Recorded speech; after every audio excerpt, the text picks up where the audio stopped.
Example number 2. X equals to 2, y equals to 6. If x is not equal to y with a colon, and then print off x is not equal to y. So it will give an output which is x is not equal to y. Look at here, x equals to 2, y equals to 6.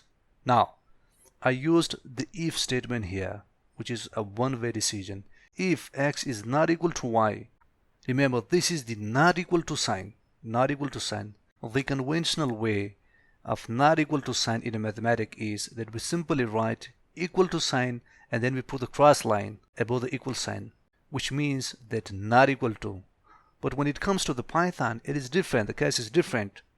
You simply put x and then the exclamation sign with the equal sign and then put y, which means that x not equal to y, not equal to y. The not equal sign is this exclamation with the equal sign, which means that not equal to. So if x is not equal to y, put the colons, press the enter button.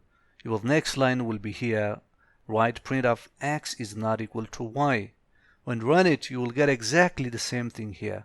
X is not equal to y. Because remember, x is not equal to y. The condition is true. X equals to 2, y equals to 6. So 2 is not equal to 6.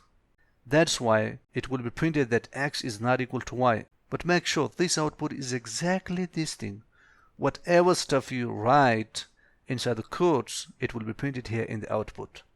It is very important.